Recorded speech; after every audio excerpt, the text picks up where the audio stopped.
मननम म्हणजे त्याचं मनन व्हायला पाहिजे आणि मनन झाल्यानंतर ते आपल्या तरच ते पचते. जर एखाद्या गाईने बैलाने वासराने चारा खाल्ला आणि तो चारा पचला नाही तर पोट फुगून मरेल. बरोबर आहे. किती खातो बरोबर आहे त्यापेक्षा किती पचवतो याला महत्व आहे. आता एका व्यक्तीने जीवनभर ज्ञानेश्वरीचे पारायण केले. किती जीवनभर ज्ञानेश्वरी पारायण केले आणि पारायण करता करता करता करता पूर्ण जीवन गेलं. खूप धार्मिक आहे आबाजी, खूप धार्मिक आहे आबाजी. मग त्यांना विचारलं आबाजी ज्ञानेश्वरीचे अध्याय किती आहे? तर त्यांनी सांगितलं ओम नमोजी अध्याय. म्हणजे माऊली ज्ञानेश्वर महाराज म्हणतात ओम नमोजी अध्याय मोजू नका. ह्या बावळ्याला अध्याय किती आहे ज्ञानेश्वरीत हे माहिती नाही. मग काय काय फायदा ज्ञानेश्वरी पारायण करून? खरं आहे की नाही? तर त्याचा अर्थ जर आपल्याला समजत नसेल तर सज्जनांनो काही या गोष्टीला अर्थ नाही. म्हणून आपण आपल्या व्यवहारात आज आम्ही ब्रह्मसूत्र वेदांत उपनिषद सर्व तुम्हाला सखोल सांगू शकतो. पण अगोदर प्रायमरी मध्ये म्हणजेच पहिल्या वर्गामध्ये दाखले जर तुम्हाला घ्यायचे असेल, अध्यात्मात प्रवेश करायचा असेल, ते तर आमच्याजवळ खजाना भरलेला आहे. बिलकुल एका शब्दावर तुम्ही आम्हाला रोज बोलवा, रोज एका शब्दावर बोलू शकतो. आज जे सांगितलं ते आम्ही उद्या सांगणार नाही, उद्या सांगितलं ते परवा सांगणार. औंढ्या नागनाथला आनंद आश्रमावर आमचे प्रवचन झाले. ते 1.5-2 महिने आम्ही एकाच श्लोकावर बोललो होतो. ऐकणारे तेच लोक होते. जर दुसऱ्या दिवशी जर तेच सांगला असं तिसऱ्या दिवशी कोणी आलंच नसतं भागवत भाऊ. पण महत्वाचा विषय तर म्हणून आपला विषय संभाजी महाराजांचा चालू होता. आणि जवळचे लोक खूप चांगले पाहिजे आणि जवळचे लोक म्हणजेच आणि जवळचे लोक एकनिष्ठ वफादार राहण्यासाठी तुमचे ग्रह तारे सुद्धा चांगले पाहिजे. म्हणून जवळचेच लोक माणसाला पुढे नेत असतात आणि जवळचेच घात करत असतात. तर छत्रपती संभाजी महाराजांचा घात जवळच्याच लोकांनी केला. अनाजी पंतांनी डाव आखला आणि लगेच राजाराम महाराजांना आणि राजा बनवलं आणि संभाजी महाराजांना कैद करण्यासाठी आणि शना पुरेशी यांच्याकडे नव्हती तर यांनी काय केलं, वीर दुर्गादास राठोड तो आणि तुमच्या राजपूत तिथले आणि इथले बंजारा एकच, तर ते तुमच्या समाजाचा दुर्गादास राठोड आणि त्यांच्याकडे मदत मागितली अनाजी पंतांनी. कुणी?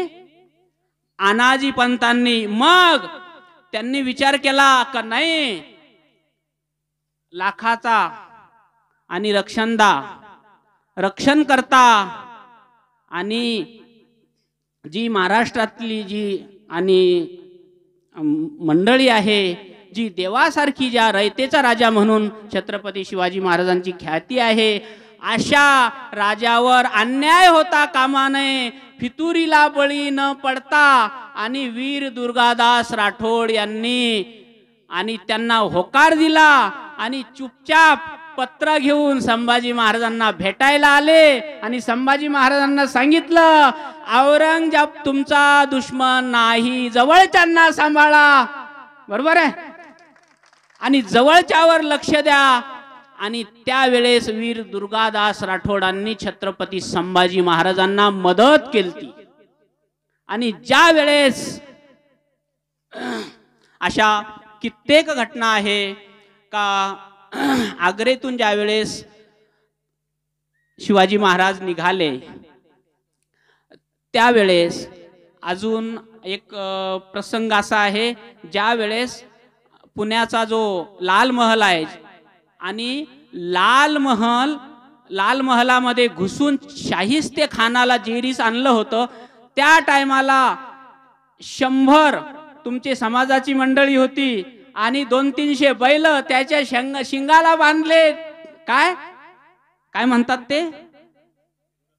मशाली ना बा, घुंगरे नाही ना बा, मशाली बांधल्या, मशाली.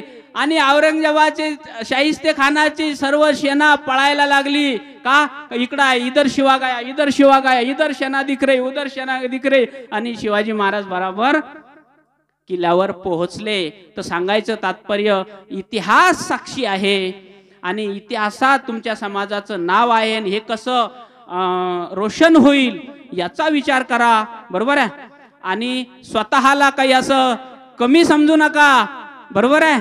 आणि तुम्ही जर आता एक तुमच्या आता एमपीत भरपूर समाज इकडे औंढा नागनाथ वगैरे ते लोक आमच्याशी जुडलेले आहेत. पाहतो उदारता ही आयऱ्या गैऱ्यामध्ये नसते. उदारता ही क्षत्रियातच असते. सहनशीलता ही क्षत्रियातच असते. तर एक वेळेस बघा, अंगराज कर्ण एक वेळेस झोपलेले होते आणि ते होते सूतपुत्र म्हणून त्यांची ख्याती झालेली होती. कोण? सूतपुत्र. आणि त्यांनी खोटं बोलून, कारण धनुर्विद्येचा खूप त्यांना मोह होता, तर त्यांनी खोटं बोललं, आम्ही ब्राह्मण आहोत असं म्हणून. आणि शिशुपालाकडून आपले परशुरामाकडून आणि धनुर्विद्या त्यांनी घेतली. सर्व धनुर्विद्या दिली. आणि एक दिवस असं सहज गुरु झोपलेले होते आणि गुरुच्या आणि मांडीवर अंगराज कर्णाच्या मांडीवर आणि परशुराम झोपलेले होते. आणि एक किडा आला आणि तो किडा एकदम आत, काहीतरी ते दैवी संकेतच होते, काहीतरी पुढचा इतिहास त्यामागे दडलेला होता. पण फक्त शॉर्टकट सांगतो, कोरायला लागला. तो एवढा कोरलं त्याने, रक्ताची धार निघली. आता जर असा तसा असता तर त्याने एक तर आरडाओरडा केला असता किंवा मग गुरुची झोप मोडली असती. अलीकडे काही तसा बजेट नाहीये, असं कोणी निष्ठावान नाहीये आणि तसे गुरु बी नाहीये. तर आता अगोदर याचा विचार करतील का अगोदर आपलं रक्षण कसं होईल याचा विचार करतील. चांगदेव महाराजचे 1400 शिष्य, पण त्याला सांगितलं का आता उद्या बळी द्यायचा, जो बाबाजीच्या जवळचा असेल त्यालाच बळी देतील. आणि बाबाजी ज्याचं नाव घेईल त्याला उद्या बळी द्यायचा प्रसंग आहे. तर सकाळपर्यंत 1400 मधले 14 बी नाही थांबले, फरार. तर मग त्या किड्याने कोरणं चालू केलं. एकदम घाम आला, खूप वेदना झाल्या. बोलणं सोपं असते, परंतु करणं, वेदना सहन करणं सोपं नाही आहे. बरोबर आहे. आता संभाजी महाराजांनी छळ झाला, काय काय झालं, पण धर्म परिवर्तन केला नाही. जर दुसरा कोणी असता तर म्हटला असता माझा जीव वाचवा. बरोबर आहे. मी धर्म परिवर्तन करतो, सर्व सत्ता संपत्ती औरंगजेबाची मुलगी सहित भेटत होतं. पण त्यांनी सांगितलं नाही, वेदना सहन केल्या आणि प्राण जरी गेला, जीव गेला तर बेहत्तर, परंतु धर्म सोडणार नाही. धर्म रक्षती रक्षता, म्हणून आपण धर्मवीर म्हणतो. आज पोवाडे गाचो, आज ख्याती. बरोबर आहे. तर तसं अंगराज कर्ण खूप वेदना झाल्या, सहन केल्या. आणि ते गरम गरम रक्त आणि त्याच्या कानाला लागलं परशुरामाच्या. कुणाच्या? मग त्यांनी विचार केला, अरे अरे अरे ये क्या हो गया, बरसात नहीं आई, कुछ नहीं, ये पाणी कैसे. मग त्यांनी पाहिलं आणि मग ओळखलंस का तू क्षुद्र नाही आहे आणि तू ब्राह्मणही नाही आहे आणि तू शूद्रही नाही, तू क्षत्रिय आहे. वाघाचं पिल्लू आहे, बकरी सोबत राहून राहून जर ते पाला खायला लागलं त्याच्यामध्ये देवाचा दोष आहे का काही? नाही. तर म्हणून वीर दुर्गादास राठोड, पुन्हा एक पृथ्वीराज चौहान, कोण? हा, तर ते लक्षवेधी बाणामध्ये तरबेज होते. इतिहास सांगायला वेळ नाही, इतिहास या शब्दावरच आम्ही किती दिवस बोलू शकतो. तर पृथ्वीराज चौहान एवढे मोठे योद्धा होते. मोहम्मद गजनीला त्यांनी 17 वेळेस पराजित केलं. किती? 17 वेळेस पराजित केलं, पण तीच गलती त्यांची. आणि खरोखर साधे सरळ लोकांचं काम नाहीये सत्ता चालवणं, बरोबर आहे. आणि ते साधे सरळ, तेच तिथं शिवाजी महाराज साधे सरळ नव्हते, तिथं गनिमी कावा होता, बरोबर आहे. जैसा गाल वैसा तमाचा, बरोबर आहे. आणि तर जसा सवाल तसा जवाब, त्याच वेगात जवाब आणि त्याच पद्धतीने शिवाजी महाराज उत्तर देत, बरोबर आहे. तर पृथ्वीराज चौहान एकदम साधे सरळ, खूप शूरवीर योद्धा होते. अहो आपलं वजन नाही तेवढी त्याची तलवार होती राजा. अहो माणसं कशी असेल ते चहा पित नव्हते बरं. चहा पिणारा, गुटखा खाणारा, बिडी पिणारा, अरे अरे अरे, हे तर राजा जवानी कधी पाहतच नाही ना हो.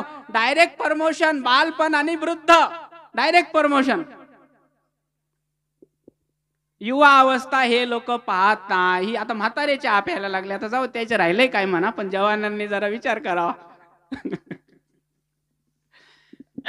तर वीर दुर्गा आपला पृथ्वीराज चौहान तर 17 वेळेस सज्जनानो हरवलं. आणि प्रत्येक वेळेस तो हरला. त्यांना माहित होतं हे मनाचे मोठे लोक, भारतीय लोक हे निहत्यावर कधी वार करत नाही. आणि म्हणतात ना, शरण आलं त्याला मरण नाही. पण शिवाजी महाराजांनी बी असं नाही केलं. आणि काय यांचं नाव, भगवान कृष्णाने देखील गद्दाराला माफी दिली नाही. गद्दाराला माफ करू नका, गलतीले माफी द्या. माणूस चुकीचा पुतळा आहे, पण हेतू पुरस्कार केलेल्या षडयंत्राला कधीच माफ करू नका. तर लगेच आणि मोहम्मद गजनीला हरवलं. त्याला समजलं आता आपल्याला मारतात. त्याने सांगितलं, राजन मैं आपके चरणों में वंदन करता हूँ, अपनी शमशेर रख करके आपको प्रणाम करके और अपनी पराजय स्वीकार करता हूँ. इसलिए हे राजन आप त्राहिमाम शरणागतम, मेरी रक्षा करो, मेरी रक्षा करो. त्यांना यांची कमजोरी माहित होती, मुझे माफ कर दो. आणि हे लोक किती शब्द खाऊन काही करो, काही काही लोक असे असतात हे सुधरतच नाही. मग असे दूर राहिलेलेच पुरले. तर त्यांनी माफ केलं, परत आला, परत माफ केलं, परत माफ केलं. माफ करता करता करता करता 17 वेळेस माफ केलं. किती? 17 वेळेस. आणि 18व्या वेळेस सज्जनानो पृथ्वीराज चौहान हरले. का हरले? जवळच्या त्यांनी समजलं की हे शक्तिशाली आहे, वीर आहे, बरोबर आहे, हे मरतील पण माग सरणार नाही.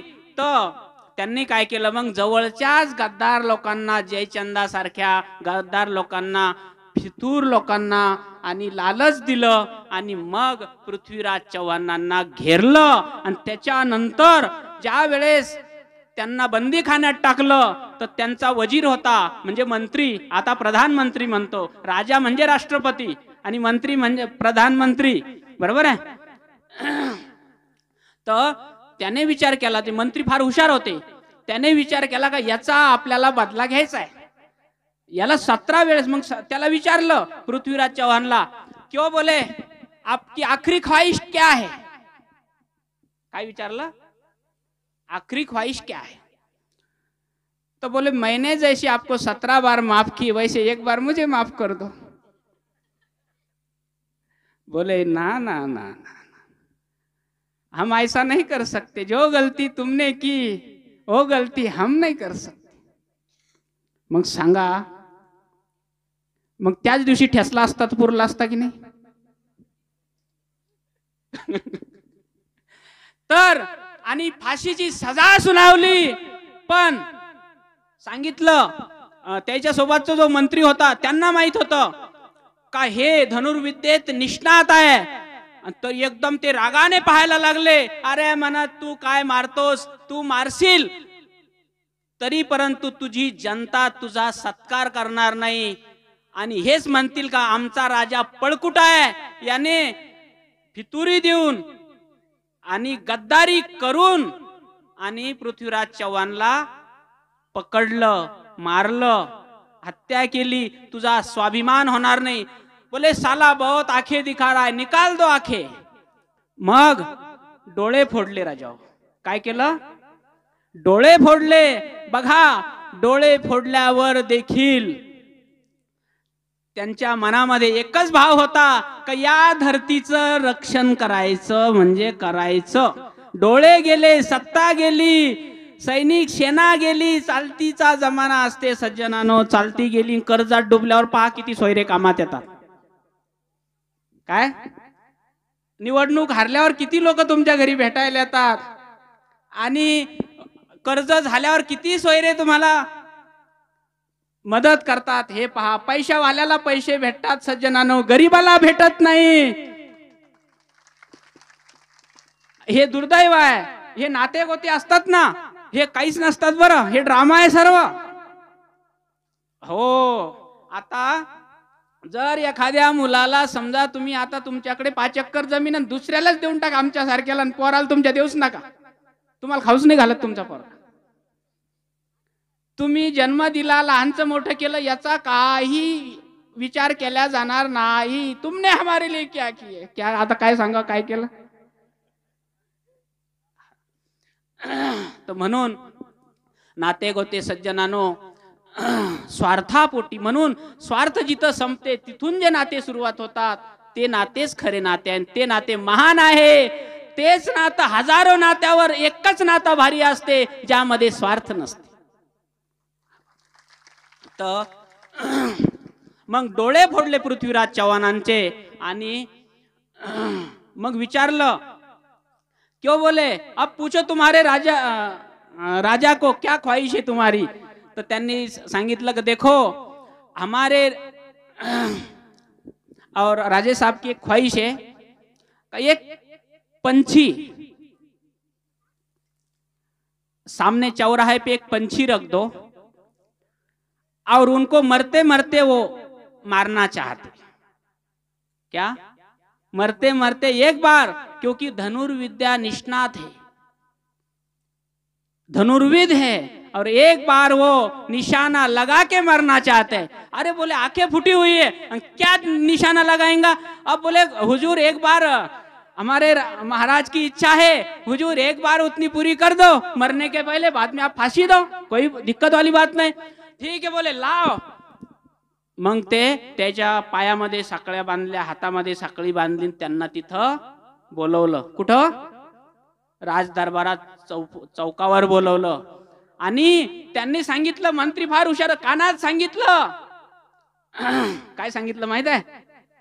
तो समोर असा बसलेला होता सिंहासनावर राजा, आणि लगे यांनी सांगितलं 4 बास, काय 4 बास 24 गज, अंगुल 8 प्रमाण, इतने ऊपर घडियाल बैठा है, चुको मत चौहान, लाव निशाना. आणि जसं त्यांनी सांगितल्या बरोबर इकडं बघून मागं बाण मारला आणि मोहम्मद गजनी जाग्यावर संपवला. का? त्याचं कारण असं आहे, लक्षवेधी बाण, शब्दवेधी बाण म्हणजे शब्दाच्या अंदाजाने सोडल्या जाणारा बाण. काय? 4 बास म्हणजेच 12 फुटाचा एक बांबू, बरोबर आहे. 24 अंगुल, बरोबर आहे. म्हणजे त्याचं जेवढी मात्रा होते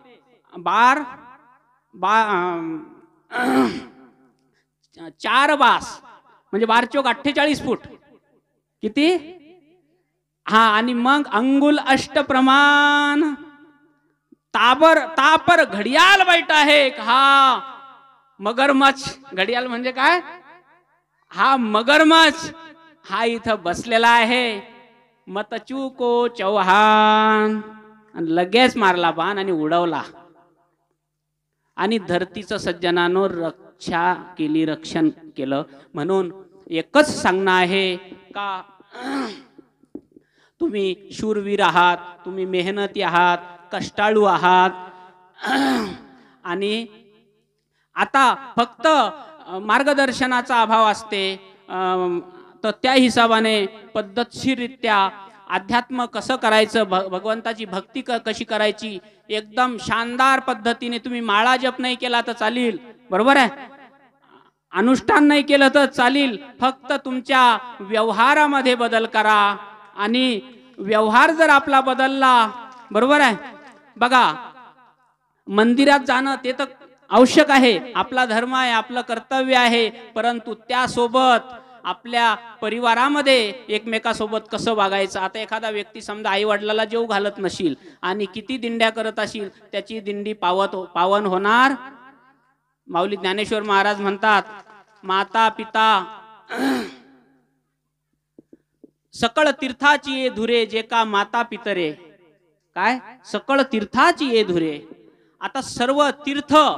आणि म्हणून बघा इतिहास आहे, इतिहास आपल्याला खूप काही सांगते, पण आपलं त्याकडे लक्ष केंद्रित नसते. आपण फक्त उदाहरणावरच आणि आकर्षित झालेलो आहे, फक्त उदाहरणावरच लक्ष देतो, पण त्या माग दृष्टांता जो सिद्धांत दडलेला असते त्याकडे कोणाचं सज्जनानो लक्ष नसते.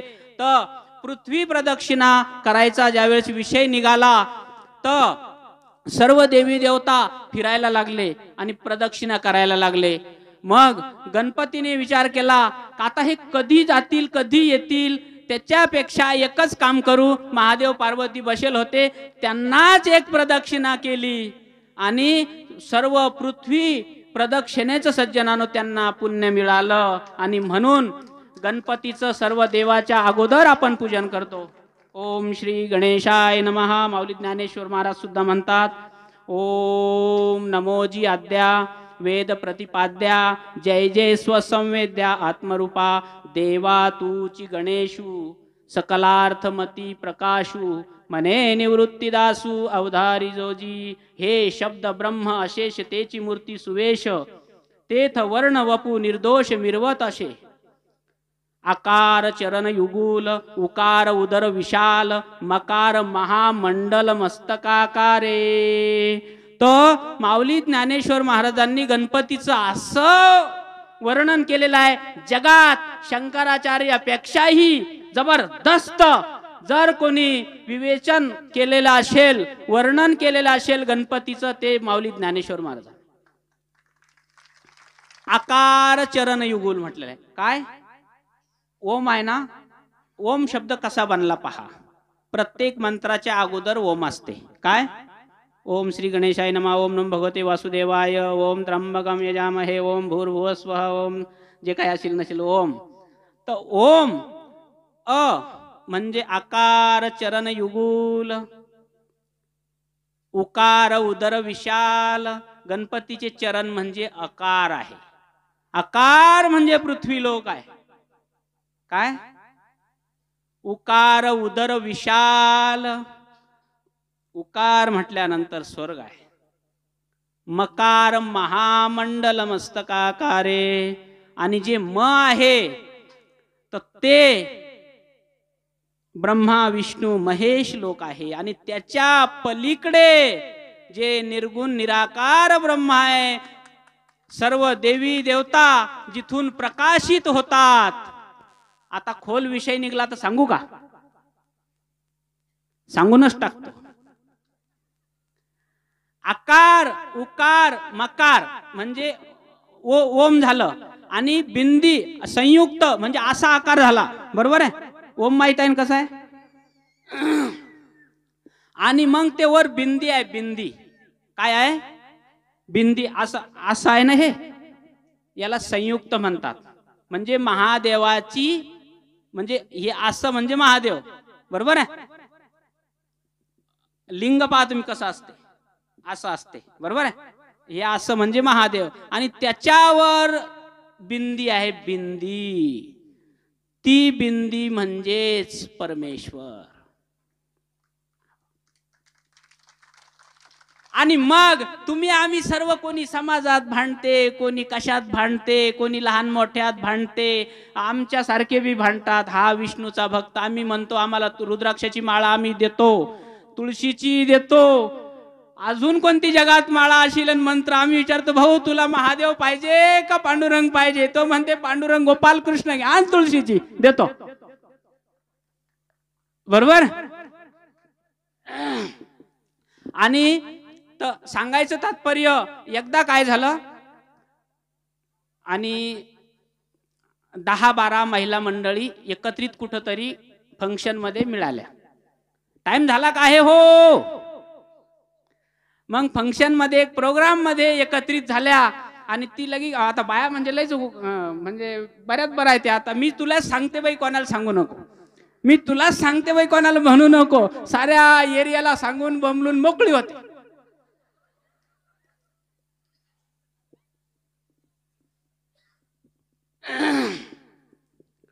म्हणून जगात सर्वात मोठं गुप्तहेर खाता आहे ना कोणाचं? इस्रायलचं. त्याच्यात महिलांची संख्या जास्त आहे.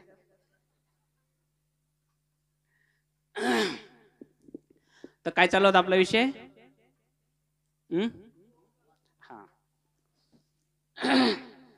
तर जो ओम आहे, तर त्या महिला मंडळीचा विषय चालू होता, लक्षात ठेवत जाना वा. मग त्या एकत्रित झाल्या आणि ती म्हणते माझा नवरा तर खासदार आहे, माझा नवरा पुऱ्या जिल्ह्याला सांभाळते. आणि ती दुसरी म्हणते नाही, माझा नवरा पार्टीचा जिल्ह्याचा अध्यक्ष आहे. तिसरा म्हणते सर्व जिल्ह्यातल्या कॉटन मार्केटा माझ्या नवऱ्याच्या ताब्यात आहे. चौथी म्हणते माझा नवरा, माझ्या नवऱ्यासारखा बिल्डर या जिल्ह्यात कोणीच नाही. बरोबर. मग त्याची चर्चा चालू, तेवढ्यामध्ये आले आमदार साहेब. आल्याबरोबर बिलकुल लगेच ही गेली, ही म्हणते हेच ते, मग ती म्हणते हे ते बी हेच.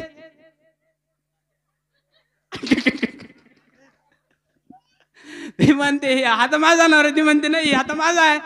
सर्वांचा नवरा तो. बरोबर आहे. आता तसंच एकदा 3 नद्याचे भांडणं लागले. सांगा ना मावल्या हो. 3 नद्याचे भांडणं लागले. ती म्हणते माझा नवरा खूप श्रीमंत आहे, त्याच्या आणि पोटामध्ये आणि हिरे माणिक मोती नवरत्नाच्या खाणी आहे, खूप तो महान आहे, मोठा आहे, व्यापक आहे, आजपर्यंत समुद्राची खोलाई कोणी नापू शकलं नाही. दुसरा म्हणते नाही, तो खूप व्यापक मनाचा आहे. मग तिसरी म्हणते नाही, माझा नवरा मोठा आहे, या धर्तीवर माझ्या नवऱ्यासारखा व्यापक आणि श्रेष्ठ, मोठ्या मनाचा, सुंदर आणि व्यापक, भव्य दिव्य साम्राज्यशाली दुसरा कोणीही नाही. त्या म्हणत चला बरं आता मी पाय देतोय नवऱ्याला. ती म्हणते चला बरं मी पाय देतोय नवऱ्याला. तिघी निघल्या समुद्रातले मिळता मिळता मिळता. ती म्हणते मी याच्यातच मिळते, हाच माझा पती. ती एक होती गंगा, एक होती यमुना, एक होती सरस्वती. तिन्ही जिथं मिळतात तो समुद्र. आणि ब्रह्मा विष्णू महेश सर्व संप्रदाय. बरोबर आहे. आणि सर्व भक्ती, सर्व भजन ध्यानाच्या 108 प्रकार आहे. भक्तीचे 9विधा भक्ती, 9 प्रकारची भक्ती आहे. बरोबर आहे. आणि सर्व मार्ग, सर्व भक्ती. बरोबर आहे. आणि सर्व रस्ते, जगातील सर्व ओढे नाले नदीत मिळतात आणि सर्व नद्या समुद्रात मिळतात. म्हणून तुम्ही आकाशात पतितं तोयम यथा गच्छति सागरम सर्वदेवम नमस्कारम केशवम प्रति गच्छति. पण आपली साधना अशी पाहिजे का समुद्र त्या नदीपर्यंत पोहोचली पाहिजे. डाबक्या डुबके डाबर डुबर बनून राहू नका. कोणत्या तरी नदीत आपण नाल्यात मिळावं आणि नाले नदीत मिळावे आणि नदी मग समुद्रात पोहोचते. आपण त्या बांधातन धुऱ्यातन घरासाठीच भांडत बसलो, लहान मन ठेवले, तर आपण त्या भक्तिरूपी, ज्ञानरूपी आणि शक्तिरूपी त्या आणि नदीला मिळू शकत नाही, आणि जोपर्यंत आपण नदीला मिळू शकत नाही तोपर्यंत ईश्वररूपी समुद्राला आपण कधीच प्राप्त करू शकत नाही. आणि ती एक अशी शक्ती आहे सज्जनानो, यम प्राप्य न निवर्तन्ते तद्धाम परमं मम, यद्गत्वा न निवर्तन्ते तद्धाम परमं मम. गीतेमध्ये 2 वेळेस या शब्दाचा प्रयोग भगवान श्रीकृष्ण परमात्म्यांनी केलेला आहे की हे अर्जुना, ते माझं असं परम धाम आहे का तिथं गेल्यानंतर परत वापस येण्याची ऑप्शन नाही. लवण मेळविता जळे. समुद्रात जसं मीठ पाण्यात एकत्रित केल्यावर ते वेगळं होऊ शकत नाही, तसं त्या ईश्वराला प्राप्त केल्यानंतर तो मोठाही राहत नाही, तो लहानही राहत नाही, तो गरीबही राहत नाही, तो श्रीमंतही राहत नाही, तो बिमारही राहत नाही, तो स्वस्तही नाही राहत. तो फक्त देव पहावया गेलो तेथे देवची होऊन ठेलो, तो समाधानात राहते. झाले समाधान पायी विसावले मन. आणि म्हणून सज्जनानो, खूप वेळ झालेला आहे, 1 घंटा आपला होऊन गेलेला आहे. टाइम काय झाला सांगा ना बा, नाही तर आम्हाला काही भान नसते बरं. 2 वाजून गेले आणि आता लगेच महाप्रसाद आहे का अजून काही? आता पंक्ती बसवायची आहे का अजून काही प्रोग्राम आहे? अच्छा, अगोदर जेवून घ्या का अगोदर प्रोग्राम आहे?